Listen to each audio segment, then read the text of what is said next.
Buenas tardes para todos. El día de hoy les voy a hablar sobre Charles Peirce y Saussure, aporte a la semiótica. Empezamos por el estructuralismo, que hace parte de Saussure. El estructuralismo, como sabemos, es una corriente teórica y metodológica en las ciencias sociales y humanas que analiza fenómenos como el lenguaje, la cultura y la sociedad a partir de estructuras subyacentes que organizan los elementos de esos fenómenos. El estructuralismo en lingüística está estrechamente vinculado con Ferdinand de Saussure, quien es considerado uno de los pioneros de este enfoque.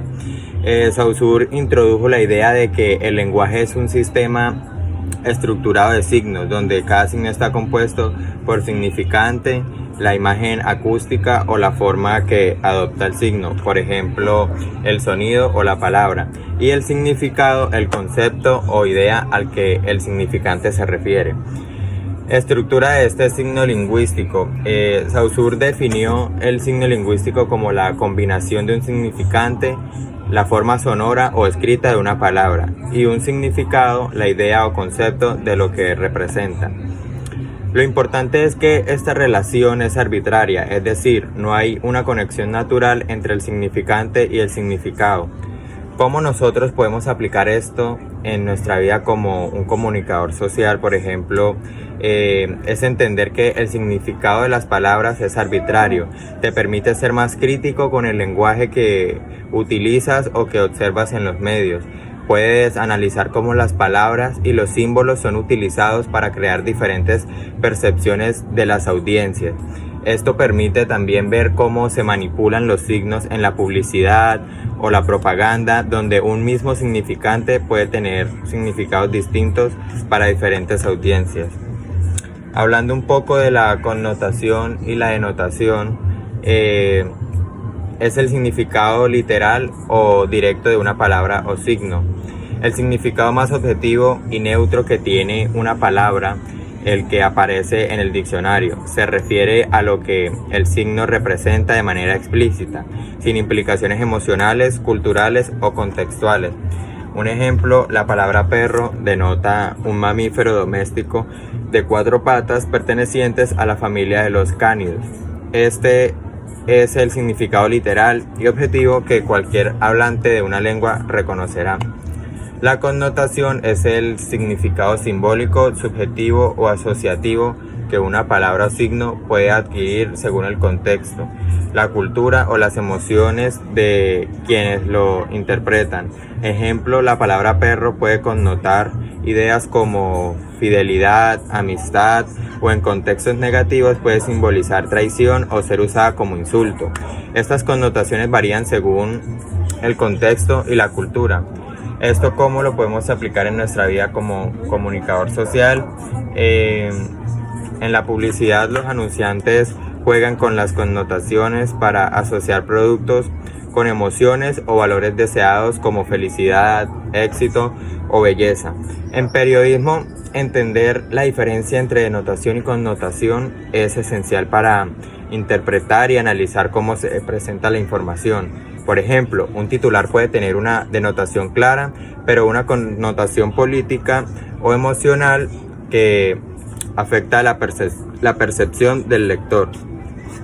Hablando un poco de la lengua y el habla, la lengua es el sistema abstracto y social del lenguaje que compartimos con otros habitantes y hablantes de una misma comunidad. Es el conjunto de reglas, signos y convenciones que permiten la comunicación.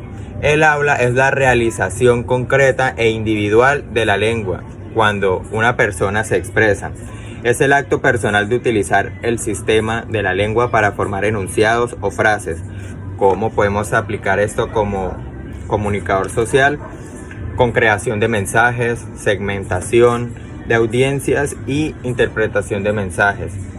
Hablando un poco del sintagma y el paradigma, un sintagma, como muchos sabemos, es una secuencia lineal de signos que se organizan en una oración o frase.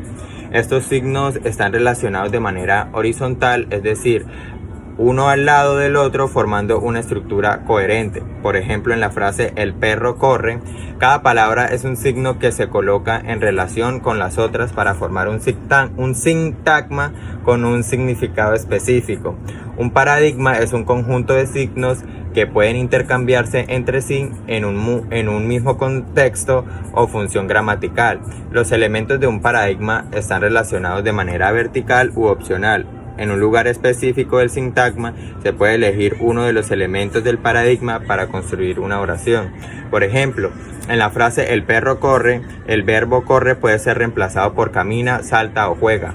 Estos verbos forman un paradigma dentro del sistema lingüístico porque cumplen la misma función gramatical aunque cambien el significado de la frase. ¿Cómo podemos aplicar esto como comunicadores sociales?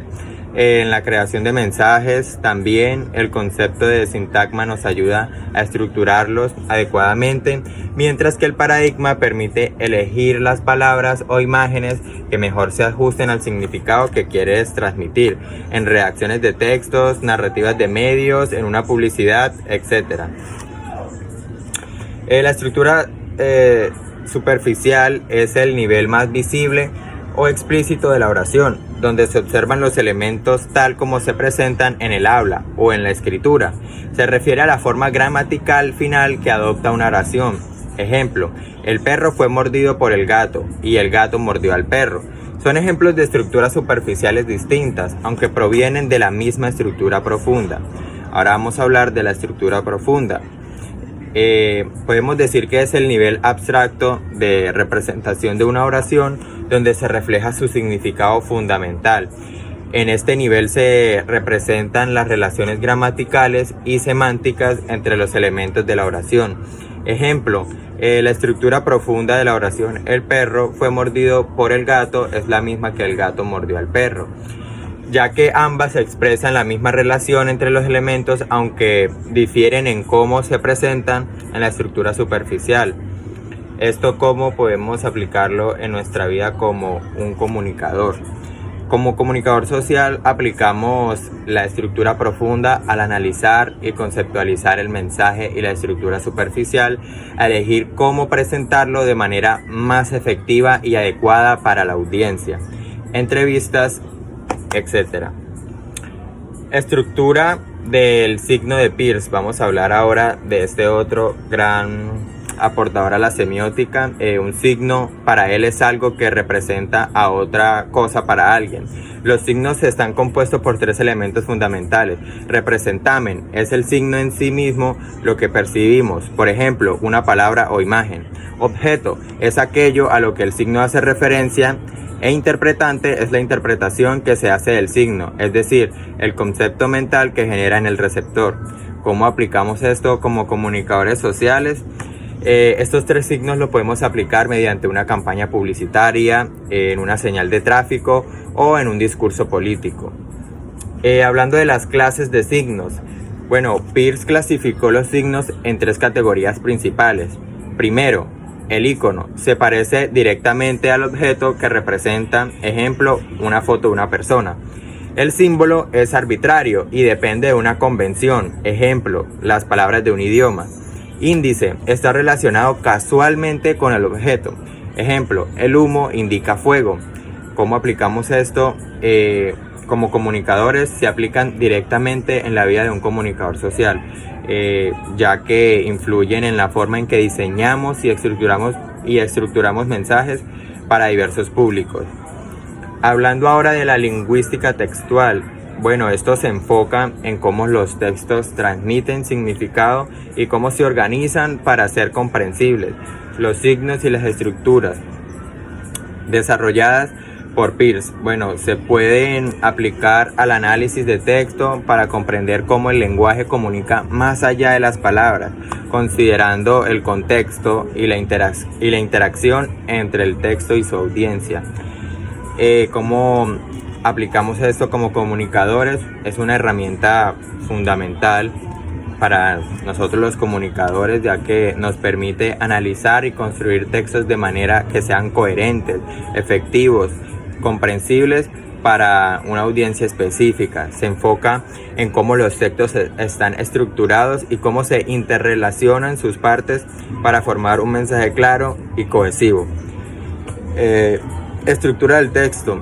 En cuanto a la estructura textual, es esencial considerar los elementos básicos como la coherencia, cohesión y la adecuación del lenguaje para su audiencia. La interpretación del texto dependerá de cómo el receptor interprete los signos y símbolos dentro del contexto específico, algo en línea con la noción del interpretante final de Peirce, que se refiere al significado completo que un signo puede llegar a tener en un contexto ideal. Como comunicador podemos aplicar esto de manera que para un comunicador es una herramienta esencial, ya que nos permite que los mensajes sean claros, coherentes y adaptados a su audiencia y medio. Muchas gracias.